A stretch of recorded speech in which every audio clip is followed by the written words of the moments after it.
still learning how to manage their emotions, they may sometimes behave in challenging ways.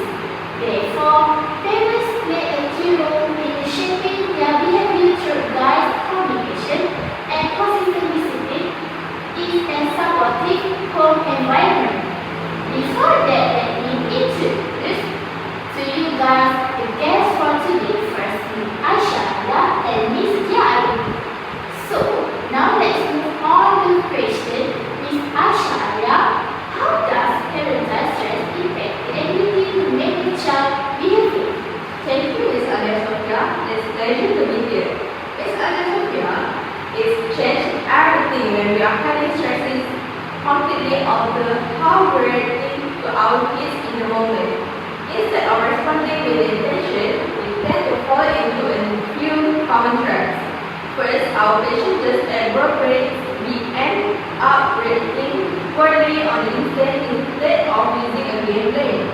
When we are running on empty, you don't have the mental bandwidth to think, okay, what is the best way to handle this matter now? Instead, you just read out or share exhaustion. Miss AYUNI, how does active listening improve behavior management?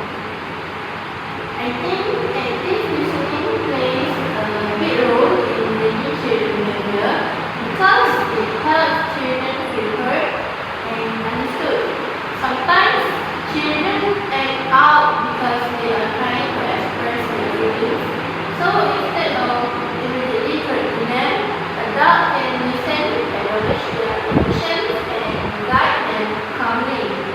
For example, instead of saying stop complaining, you can say I understand you are upset because you are enjoying your playtime, but let's clean up first and you can continue with that. This helps children feel valued and more willing to cooperate. Okay, Miss AYUNI, I would like to ask you what role does a director need to play as a challenge in behavior management?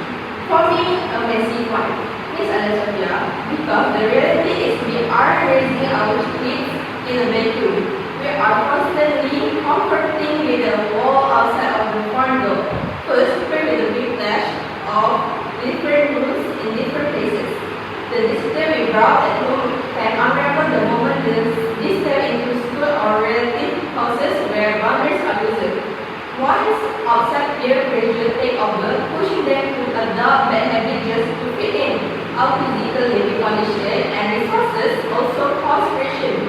A cramped space with no room to burn off energy naturally breath, stress or outbursts. But the biggest disruptor today is digital. Screen and social media flood their mind with 24 hours external influences right from the pockets, hijacking their attention and mood. Ultimately, behavior management isn't just about parenting anymore. It's constant defenses against a high aggressive environment. Last question for Miss AYUNI. What is the difference between shaming and corrective feedback in communication? For me, shaming and corrective feedback are actually two very different things when it comes to managing children behavior. Shaming is more about making the child feel bad about themselves, while corrective feedback focuses on helping them understand what they did wrong and how they can do better.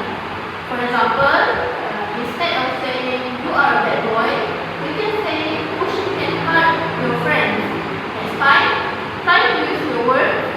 This way children learn from their mistakes without feeling embarrassed or discouraged. So, the conclusion for this topic today is discussion has shown that managing children behavior at home communication, consistency and effective communication. Parents play an important role in guiding children by using active listening, giving positive reinforcement, and providing corrective feedback instead of shaming. We also learn the parental stress and environmental influences can affect children's behavior, so parents need to create a safe, supportive, and positive home environment. With love, understanding, and consistent guidance, children can develop self-control, confidence, and positive behavior that will benefit them throughout their lives. The process has potential for parents to control children in the future, so this is at the end of our podcast. Board for the board.